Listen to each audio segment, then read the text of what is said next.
কারণে? দেখুন, এর আগেও আমি অভিযোগ জানিয়েছি, আবারও আজকে একটু অভিযোগ জানালাম।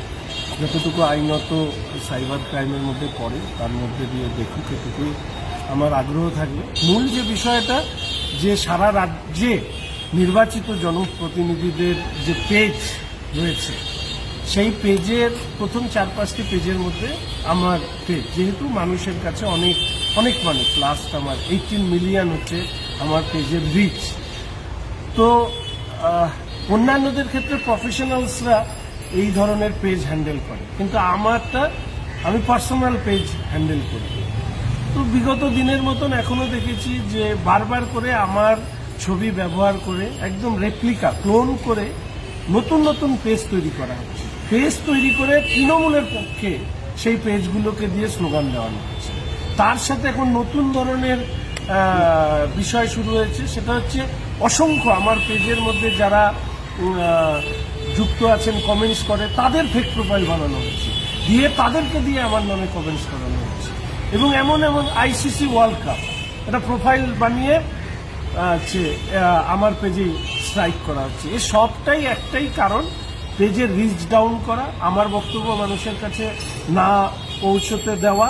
এই কাজ তৃণমূল কংগ্রেস ছাড়া আর কেউ করবে। এর আগে ওই তৃণমূল কংগ্রেসেরই একজন সমর্থক না কি নেতা আমি জানি না, টুইটারে খুনির হুমকি দিয়েছিল। এরপরে আমি দেখলাম যে আমার ফেক প্রোফাইল বানিয়ে লোকের কাছে টাকা চাওয়া হচ্ছে।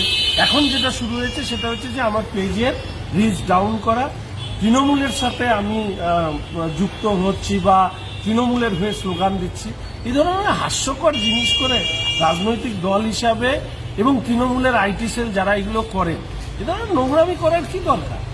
এই ধরনের নোংরামি করে রাজনীতিতে বেশি দিন টিকে থাকা। সরাসরি তৃণমূল এই ঘটনায় জড়িত বলে মনে একদম একদম তৃণমূল ছাড়া আর কেউ নেই। মমতা ব্যানার্জি জিন্দাবাদ আমার প্রোফাইল থেকে বলা হচ্ছে, কিসের জন্য? সারা রাজ্যের মানুষ জানেন যে এই রাজ্যে বিরোধী রাজনৈতিক দলের মুখ হিসাবে আমি কাজ করি, তার একটা নিজস্বতা রয়েছে। যেখানে মমতা ব্যানার্জির পদত্যাগের দাবি রেখে এই লড়াইটা আমরা করছি, এবং বারবার করে এই আরজি করের ঘটনার পরে আমার উত্তরবঙ্গে হোক পশ্চিমবঙ্গে হোক প্রতিটি ক্ষেত্রে একটাই তো দাবি বলেছি যে এই রাজ্যের অনাসৃষ্টির মূলে হচ্ছে মমতা ব্যানার্জি।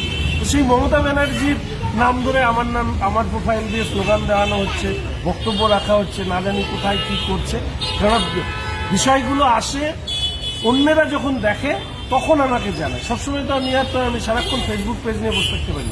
ফলে এই ধরনের রুচিহীন কাজ না করাই। Thank you.